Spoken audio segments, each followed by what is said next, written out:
John, I'm going to start off with a heavy hitting question. We can go down a rabbit hole. And I think this is just a really good question to set the tone, but we're in a recession. What's different this time around? Okay. Okay, you know it's going to be good.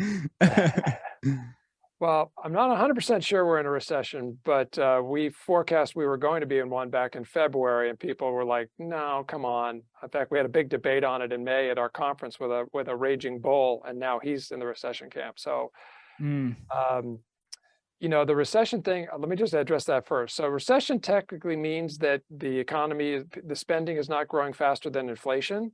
So spending would have to be growing faster than 9% for us to be not in a recession. And so you're right, we're in a recession. But what I think we all need to care about is whether or not there's more people employed or unemployed. So that's how I talk about recessions, because that's really what we care about for housing demand. That's an adult with an income who can get a remodel done. Yeah, you warned me we were going to go down this rabbit hole a little bit here. So I brought some stuff from the webinar we just finished. We do a monthly webinar on the third Thursday of every month where we try to pull together all the noise for our clients. There's a lot different this time. Do you want to go down that rabbit hole yet, or you just want to? I would absolutely love to go down that, because I think it's on everybody's mind today. Yeah, because this is what we get hit with. Well, have you thought about this? Have you thought about that? And we've got like something like 8,000 clients that are asking us these questions.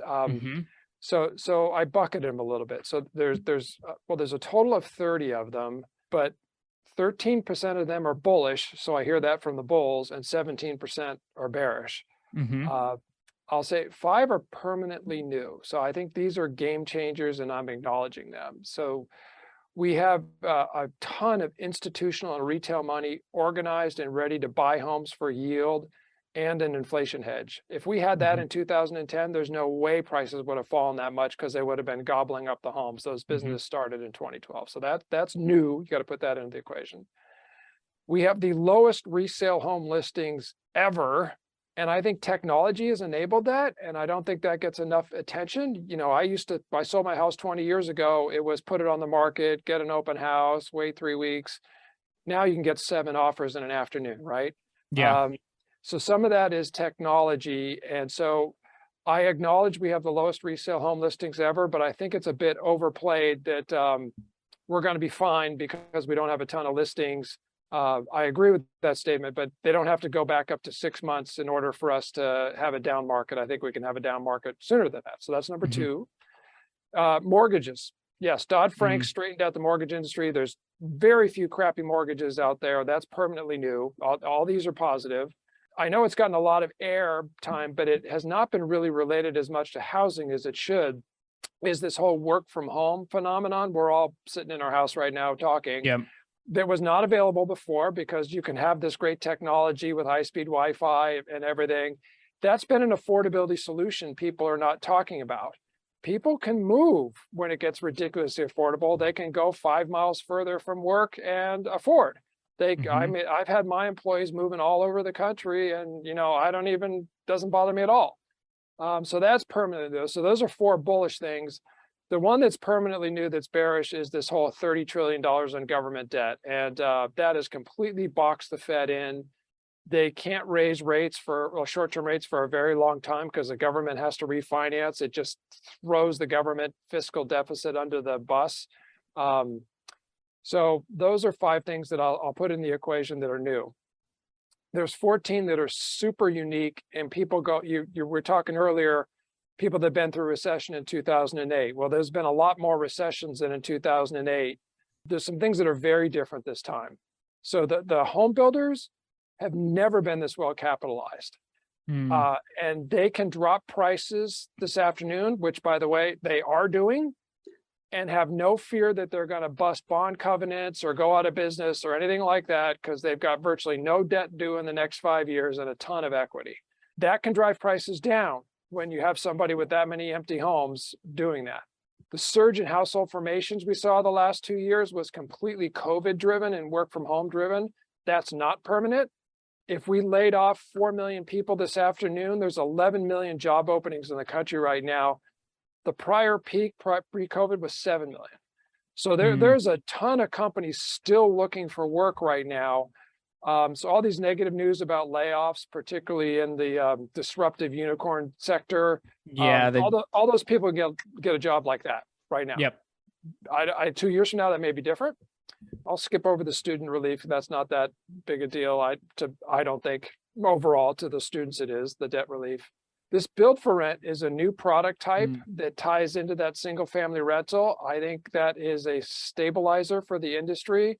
All these homes that were going to get built for sale, those builders are now going to consider, well, can we capitalize this differently and rent this out and maybe get through the downturn and sell it later?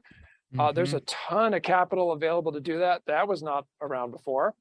I told you we were going to go down a rabbit hole here. So That's okay. There's a ton of information.